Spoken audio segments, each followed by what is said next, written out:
Keynote address देना मेरे लिए बहुत सम्मान की बात है, बहुत सम्मान की बात है। और मुझे तो ये सौभाग्य दूसरी बार मिल रहा है। मैं हिज हाइनेस शेख मोहम्मद बिन राशिद जी का इस निमंत्रण और गर्मजोशी से भरे स्वागत के लिए बहुत बहुत आभारी हूं। मैं अपने brother his highness Sheikh Mohammed bin Zayed का भी आभार व्यक्त करता हूं। हाल के दिनों में मुझे उनसे कई बार मिलने का मौका मिला है। वो सिर्फ लीडर ऑफ विजन ही नहीं है, बल्कि लीडर ऑफ रिजॉल्व और लीडर ऑफ कमिटमेंट भी है। साथियों, वर्ल्ड गवर्नमेंट समिट दुनिया भर के थॉट लीडर्स को एक मंच पर लाने का एक बड़ा माध्यम बन चुकी है। इसमें हिज हाइनेस शेख मोहम्मद बिन राशिद की विजनरी लीडरशिप, उसका बहुत बड़ा रोल है। दुबई जिस प्रकार ग्लोबल इकोनॉमी, कॉमर्स और टेक्नोलॉजी का एपी सेंटर बन रहा है, ये बहुत बड़ी बात है। कोविड के दरमियान एक्सपो 2020 का आयोजन हो या फिर हाल में कोप 28 का आयोजन, ये दुबई स्टोरी के बेहतरीन उदाहरण है। मैं आपको इस समिट के लिए बधाई देता हूं, इसकी सफलता के लिए शुभकामनाएं देता हूं। साथियों, आज हम 21वीं सदी में हैं। एक तरफ दुनिया आधुनिकता की तरफ बढ़ रही है, तो पिछली सदी से चले आ रहे चैलेंजेस भी उतने ही व्यापक हो रहे हैं। फूड सिक्योरिटी हो, हेल्थ सिक्योरिटी हो, वाटर सिक्योरिटी हो, एनर्जी सिक्योरिटी हो, एजुकेशन हो, समाज को इंक्लूसिव बनाना हो, हर सरकार अपने नागरिकों के प्रति अनेक दायित्वों से बंधी हुई है। टेक्नोलॉजी हर प्रकार से, चाहे वो नेगेटिव हो या पॉजिटिव, एक की डिसरप्टर साबित हो रही है।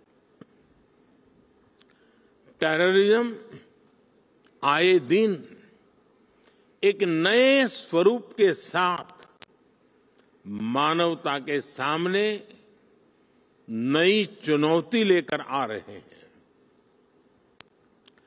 क्लाइमेट से जुड़े चैलेंजेस भी समय के साथ और बड़े होते जा रहे हैं। एक तरफ डोमेस्टिक कंसर्न्स हैं, तो दूसरी तरफ इंटरनेशनल सिस्टम्स बिखरा हुआ नजर आता है। और इन सब के बीच हर सरकार के सामने अपनी प्रासंगिकता को बचाने का भी बहुत बड़ा चैलेंज है। इन सवालों, इन चुनौतियों, इन स्थितियों के बीच वर्ल्ड गवर्नमेंट समिट का महत्व और बढ़ गया है। साथियों, आज हर सरकार के सामने सवाल है कि वो किस अप्रोच के साथ आगे बढ़े।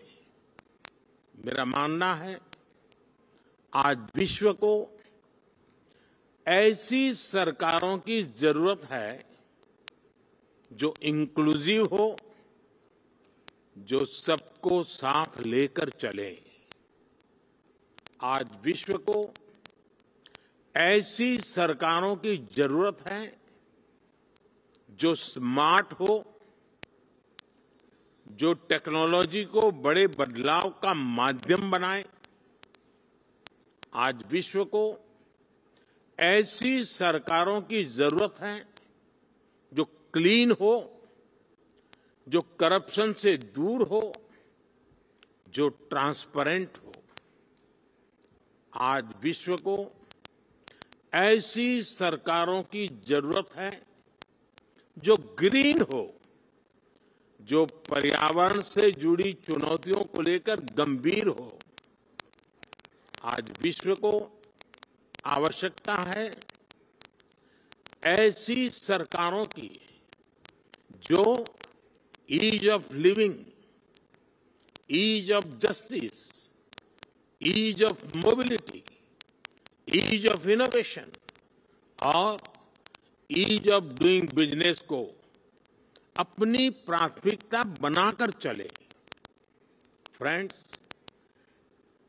हेड ऑफ द गवर्नमेंट के तौर पर लगातार काम करते हुए मुझे 23 साल होने जा रहे हैं।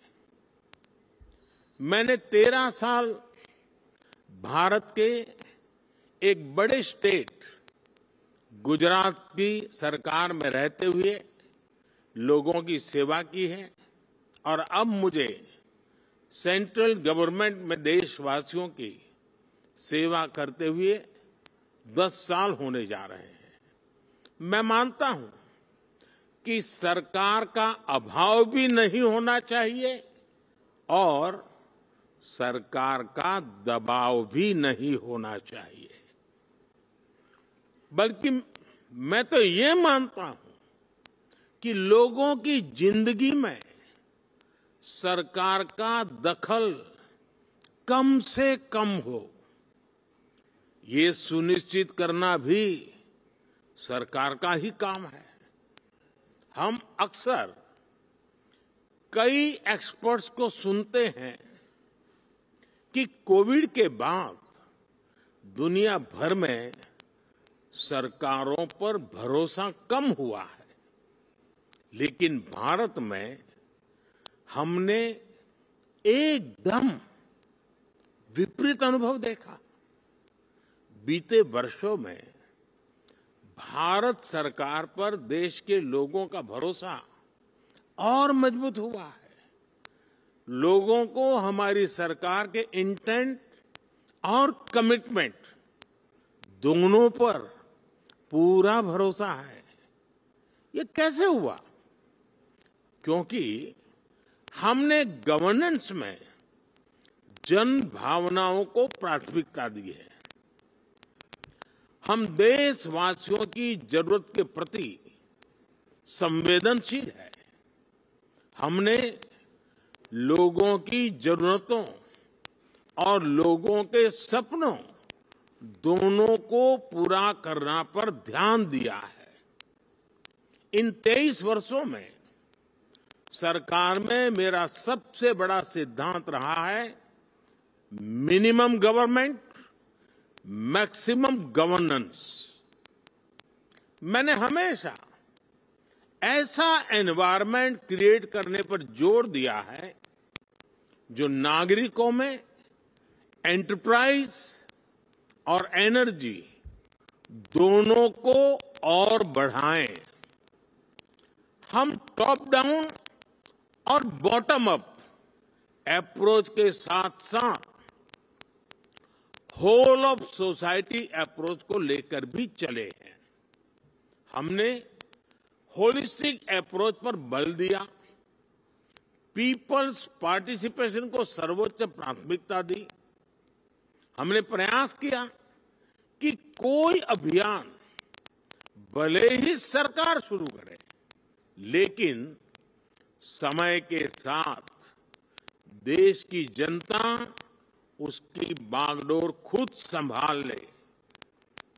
जन भागीदारी का इसी सिद्धांत पर चलते हुए हमने भारत में अनेक बड़े ट्रांसफॉर्मेशन देखे हैं। हमारी सैनिटेशन ड्राइव हो, गर्ल एजुकेशन को बढ़ाने का अभियान हो, डिजिटल लिटरेसी हो, इनकी सफलता पीपल्स पार्टिसिपेशन से ही सुनिश्चित हुई है। साथियों, सोशल और फाइनेंशियल इंक्लूजन हमारी सरकार की प्राथमिकता रही है। हमने 50 करोड़ से ज्यादा ऐसे लोगों को बैंकिंग से जोड़ा जिनके पास बैंक अकाउंट नहीं था। हमने उनको जागरूक करने के लिए बड़ा अभियान चलाया। आज इसी का परिणाम है कि आज हम फिनटेक में, डिजिटल पेमेंट्स में बहुत आगे निकल गए हैं। हमने विमेन लेड डेवलपमेंट को बढ़ावा दिया है। हम भारतीय महिलाओं का आर्थिक, सामाजिक और राजनीतिक सशक्तिकरण कर रहे हैं। कानून बनाकर हमने भारत की महिलाओं को पार्लियामेंट में रिजर्वेशन भी दिया है। हम आज भारत के युवाओं के लिए नए अवसर बना रहे हैं, उसके स्किल डेवलपमेंट पर फोकस कर रहे हैं। बहुत कम समय में ही भारत दुनिया का तीसरा सबसे बड़ा स्टार्टअप इकोसिस्टम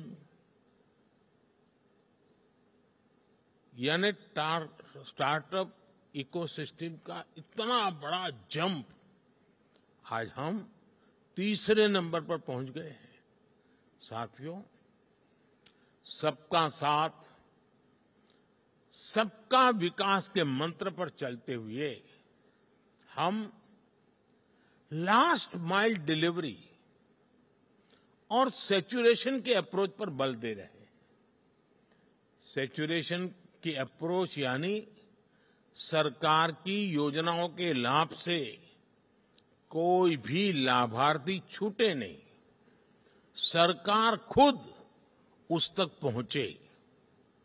गवर्नेंस के इस मॉडल में भेदभाव और भ्रष्टाचार दोनों की ही गुंजाइश समाप्त हो जाती है। एक स्टडी के मुताबिक भारत ने पिछले 10 वर्षों में 250 मिलियन लोगों को गरीबी से बाहर निकाला है और उसके पीछे इस गवर्नेंस मॉडल की बड़ी भूमिका रही है। साथियों, जब सरकारें पारदर्शिता को प्राथमिकता देती हैं तो उसके नतीजे भी मिलते हैं और भारत इसका भी एक उदाहरण है। आज भारत के 130 करोड़ से ज्यादा नागरिकों के पास उनकी डिजिटल आइडेंटिटी है। लोगों की ये डिजिटल आइडेंटिटी, उनके बैंक्स, उनके मोबाइल सब इंटरकनेक्टेड है। हमने टेक्नोलॉजी की मदद से एक सिस्टम डेवलप किया है, डायरेक्ट बेनिफिट ट्रांसफर, डीबीटी। इस सिस्टम की मदद से हमने बीते 10 साल में $400 बिलियन से ज्यादा लोगों के बैंक खातों में सीधे ट्रांसफर किए हैं। ऐसा करके हमने करप्शन की बहुत बड़ी गुंजाइश को जड़ से ही समाप्त कर दिया है। हमने देश के $33 बिलियन से ज्यादा गलत हाथों में जाने से भी बचाया है। फ्रेंड्स, जहां तक क्लाइमेट चेंज की बात है, तो इससे डील करने के लिए भी भारत की एक अपनी अप्रोच रही है। भारत आज सोलर, विंड, हाइड्रो के साथ साथ बायोफ्यूल्स, ग्रीन हाइड्रोजन पर भी काम कर रहा है। हमारी संस्कृति हमें सिखाती है कि प्रकृति से जितना हासिल किया है, उसे लौटाने का प्रयास भी करना चाहिए। इसलिए भारत ने विश्व को एक नया मार्ग सुझाया है, जिस पर चलते हुए हम पर्यावरण की बहुत मदद कर सकते हैं। ये मार्ग है मिशन लाइफ, यानी लाइफस्टाइल फॉर एनवायरनमेंट का। ये मिशन प्रो प्लेनेट पीपल का रास्ता दिखाता है। हम कार्बन क्रेडिट की अप्रोच को भी काफी समय से देख रहे हैं। अब इससे आगे बढ़कर हमें ग्रीन क्रेडिट के बारे में सोचना चाहिए। इसकी चर्चा मैंने यहां दुबई में ही COP28 के दौरान बहुत विस्तार से की थी। साथियों, जब हम फ्यूचर की तरफ देखते हैं, तो हर सरकार के सामने आज अनेक प्रश्न हैं। हम अपनी नेशनल सॉवरेनिटी और इंटरनेशनल इंटरडिपेंडेंस में बैलेंस कैसे बनाएं? अपने नेशनल इंटरेस्ट के लिए काम करते हुए इंटरनेशनल रूल ऑफ लॉ के प्रति अपनी कमिटमेंट पर कायम कैसे रहे? नेशनल प्रोग्रेस का विस्तार करते हुए हम ग्लोबल गुड के लिए ज्यादा से ज्यादा कंट्रीब्यूट कैसे करें? हम अपने कल्चर और ट्रेडिशन से विजडम लेते हुए भी यूनिवर्सल वैल्यूज को समृद्ध कैसे करें? हम डिजिटल टेक्नोलॉजी का लाभ लेते हुए उसके नकारात्मक उन प्रभावों से समाज को कैसे बचाएं? हम वैश्विक शांति के लिए प्रयास करते हुए आतंकवाद के खिलाफ कैसे मिलकर काम करें? आज जब हम अपने देश को ट्रांसफॉर्म कर रहे हैं, तो क्या ग्लोबल गवर्नेंस इंस्टीट्यूशंस में भी रिफॉर्म नहीं होना चाहिए? ऐसे अनेक सवाल हमारे सामने है। इन सारे सवालों को ध्यान में रखते हुए ही हमें अपनी सरकारों को दिशा देनी है, फ्यूचर प्लानिंग करनी है। हमें मिलकर कोहेसिव, कोऑपरेटिव और कोलैबोरेटिव वर्ल्ड की वैल्यूज को प्रमोट करना होगा। हमें डेवलपिंग वर्ल्ड के कंसर्न्स और ग्लोबल डिसीजन मेकिंग में ग्लोबल साउथ की भागीदारी को प्रमोट करना होगा। हमें ग्लोबल साउथ की आवाज सुननी होगी, उनकी प्राथमिकताओं को सामने लाना होगा। हमें जरूरतमंद देशों के साथ अपने रिसोर्सेज और अपनी कैपेबिलिटीज को शेयर करना होगा। हमें एआई, आर्टिफिशियल इंटेलिजेंस और क्रिप्टो करेंसी, साइबर क्राइम ऐसे पैदा हो रही चुनौतियों के लिए ग्लोबल प्रोटोकॉल बनाने होंगे।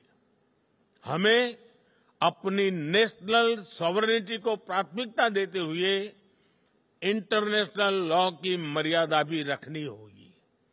इन्हीं भावनाओं पर चलते हुए हम न केवल सरकारों के सामने उपस्थित चुनौतियों का समाधान करेंगे, बल्कि विश्व बंधुत्व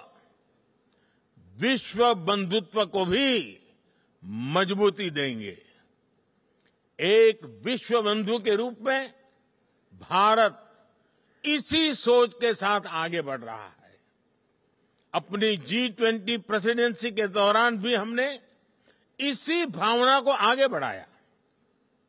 हम one earth, one family, one future, इसी भाव से चले। फ्रेंड्स, हम सभी के पास गवर्नेंस को लेकर अपने एक्सपीरियंसेस है। हमें न सिर्फ एक दूसरे के साथ काम करना है, बल्कि एक दूसरे से सीखना भी है। यही इस समिट का भी लक्ष्य है। यहां से निकले सॉल्यूशन दुनिया के फ्यूचर को शेप करने वाले होंगे। इसी विश्वास के साथ आप सभी को बहुत बहुत शुभकामनाएं। Thank you very much. Thank you, the Right Honourable Narendra Modi, for this session.